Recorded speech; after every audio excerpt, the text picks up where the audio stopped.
வாழ்க்கையில் சில விஷயங்களை நம்ம யார் என்ன சொன்னாலும் நம்ப மாட்டோம், நமக்கு அது நடக்கிற வரைக்கும். நிக்கோலா டெஸ்லா மிகப்பெரிய சயின்டிஸ்ட் ஒரு தடவை என்ன சொன்னார்னா, இந்த 3, 6, 9 இந்த எண்களுக்கான ரகசியம் உங்களுக்கு தெரிஞ்சிருச்சுன்னா இந்த உலகத்தோட சாவியே உங்கள் கையில் கிடைச்ச மாதிரி அப்படின்னு சொன்னார். இந்த 3, 6, 9 இந்த எண்களில் இருக்க ரகசியம் என்ன? மேனிஃபெஸ்டேஷன் உண்மையா? அப்படி உண்மைனா அதை எப்படி ப்ராப்பராக பண்ணுறது?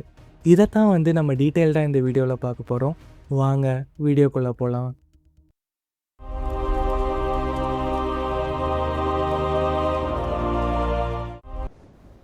அது ஒரு பனிமயமான இரவு. அந்த பெரிய ஓட்டல்லேருந்து வர வெளிச்சம் அந்த வீதியவே அழகாக்குச்சு. அந்த ஓட்டல் முன்னாடி வேகமாக ஒரு கார் நிற்குது. அந்த கார்லேருந்து கையில் சூட்கேஸோட ஒருத்தர் இறங்குறாரு.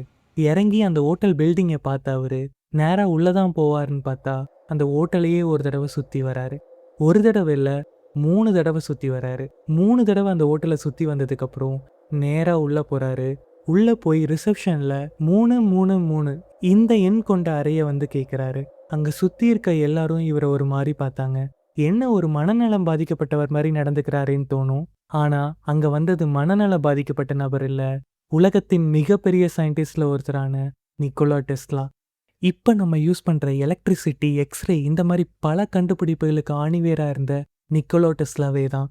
இவ்வளோ பெரிய சயின்டிஸ்ட் எதுக்காக ஒரு எண்கள் மேலே பைத்தியமாக இருக்கணும்?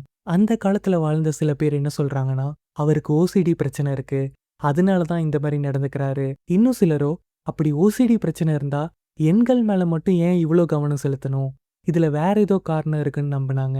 அப்படி நம்பினவங்க சில பேர் சொல்கிற இன்னொரு கதை தான் எகிப்து பிரமிடு. நம்ம மனித வரலாற்றின் ஆகச்சிறந்த அதிசயமான எகிப்து பிரமிடுகளில் கூட இந்த ரகசியம் ஒளிஞ்சிருக்குன்னு நம்பினாங்க. 3 பிரம்மாண்ட பிரமிடுகள் வானத்தில் இருக்க ஓரியன் விண்மீன் கூட்டத்தோட 3 முக்கிய நட்சத்திரங்களுக்கு நேர்கோட்டில் கச்சிதமாக அமைக்கப்பட்டிருக்கு.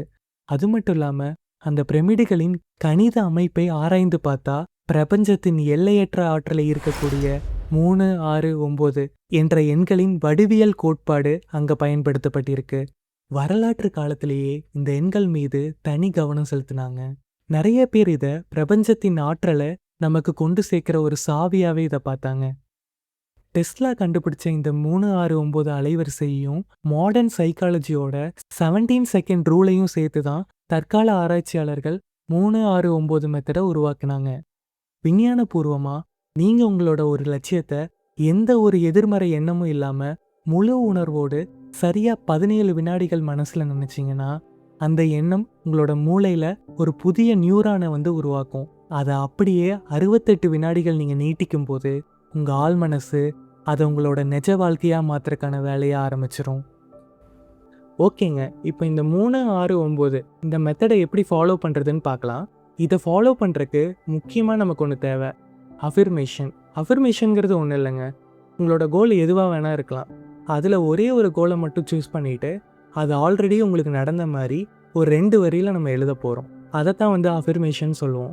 இப்போ உதாரணத்துக்கு உங்களுக்கு ஒரு வேலை கிடைக்கணும், அதுதான் உங்களோட கோலுன்னா நீங்கள் என்ன எழுதுவீங்கன்னா, என்னோட கனவு வேலையை எனக்கு கொடுத்ததுக்கு இந்த பிரபஞ்சத்துக்கு நன்றி. இந்த மாதிரி ஒரு அஃபர்மேஷனை ரெடி பண்ணி வச்சுக்கோங்க. இப்போது நீங்கள் காலையில் எந்திரிச்சோன்னே முதல் 5 நிமிஷத்துக்குள்ளேயே இந்த அஃபர்மேஷனை எழுத ஆரம்பிச்சிருங்க. திரும்பவும் சொல்கிறேன், காலையில் எழுந்த உடனே முதல் 5 நிமிடத்துக்குள்ளேயே இந்த அஃபர்மேஷனை எழுத ஆரம்பிச்சிருங்க. 3 தடவை இதை எழுதணும். உதாரணத்துக்கு, இந்த கனவு வேலை எனக்கு கிடைச்சதற்கு இந்த பிரபஞ்சத்திற்கு நன்றி. இதை 3 வாட்டி எழுத போகிறீங்க. இதை 3 வாட்டி எழுதி முடித்ததுக்கப்புறம் மத்தியான நேரத்தில் இதே அஃபர்மேஷனை நீங்கள் 6 வாட்டி எழுத போகிறீங்க. இப்படி நீங்கள் 6 வாட்டி எழுதிட்டீங்கன்னா நைட்டு தூங்கும்போது, அதாவது தூங்குறதுக்கு முந்தின நிலை ட்ரௌசி ஸ்டேட்டில் நீங்கள் இருப்பீங்கல்ல, நீங்கள் பெட்லலாம் படுத்துருவீங்க. அப்போது பாடியெலாம் கொஞ்சம் ரிலாக்ஸ் ஆகும். தூக்கம் வர ஸ்டேஜில் இருக்கும்போது அப்போ உங்களோட நோட் எடுத்துகிட்டு திரும்பவும் இதே அஃபர்மேஷனை 9 வாட்டி எழுத போகிறீங்க. காலையில் 3 தடவை, மத்தியானம் 6 தடவை, நைட்டு 9 தடவை. இந்த டெக்னிக்கை ஃபாலோ பண்ணுறதுக்கு முக்கியமாக நீங்கள் ஒரே விஷயந்தான் ஃபாலோ பண்ணணும். நீங்கள் இந்த அஃபர்மேஷன் எழுதும்போது உங்கள் மைண்டு கண்ட்ரோல்டாக இருக்கணும். உங்களுக்கு எந்த எதிர்மறையான எண்ணங்களும் இருக்கக்கூடாது. இது எழுதும்போதே ஆல்ரெடி அந்த கோல் உங்களுக்கு நடந்த மாதிரி தான் நீங்கள் எழுதவே போகிறீங்க. அப்படி இருக்கும்போது நீங்கள் ரொம்ப மகிழ்ச்சியாக அந்த டைமில் வேறு எந்த சிந்தனைகளும் இல்லாமல் தெளிவாக அந்த அஃபர்மேஷன்ஸை எழுதணும். அப்படி நம்ம தெளிவா எழுதும்போது தான் அது ஆழ் மனசுல ஆழமா வந்து பதியும். நான் வீடியோட ஆரம்பத்திலேயே சொன்ன மாதிரி தாங்க, வாழ்க்கையில சில விஷயங்கள் நம்ம யார் சொன்னாலும் நம்ப மாட்டோம், நமக்கு நடக்கிற வரைக்கும். இந்த பிரபஞ்சத்தோட விதிகள் எல்லாமே ஒரு மேஜிக் கிடையாது. அதுல எல்லாத்துலேயுமே பார்த்தீங்கன்னா ஒரு அறிவியல் வந்து இருக்கு. இதை சரியா புரிஞ்சுக்கிட்டவங்க தான் அந்த விதிகளை சரியா பயன்படுத்தி அவங்களுக்கு என்ன வேணுமோ அதை வாழ்க்கையில வந்து சாதிச்சிருக்காங்க. புரியாத பல பேர் வாழ்க்கையில அடுத்த கட்டத்துக்கு நகர முடியாம இருக்காங்க.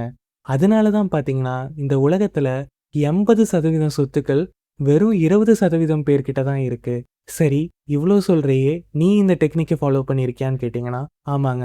நான் என்னோட புக்கு எழுதிட்டு இருக்கும்போதே, என்னோட புக் ரிலீஸ் ஆனதுக்கப்புறம் 10 நாளைக்குள்ள 25 காப்பியாச்சும் சேல் பண்ணணும் அப்படின்னு கோல் வச்சிருந்தேன். புக்கும் வெளியாச்சு. 10 நாளுக்குள்ள 25 காப்பி சோல்ட் ஆயிருச்சு. இந்த மாதிரி உங்களுக்கு ஏதாவது பர்சனல் எக்ஸ்பீரியன்ஸ் இருந்ததுன்னா கீழே கமெண்ட்ல சொல்லுங்க. என்னோட புக்கோட லிங்கை கீழே டிஸ்கிரிப்ஷனில் கொடுக்குறேன். செக் பண்ணி பாருங்க. நான் உங்களை வேற ஒரு வீடியோவில் வந்து பார்க்குறேன். தேங்க்யூ. Bye by.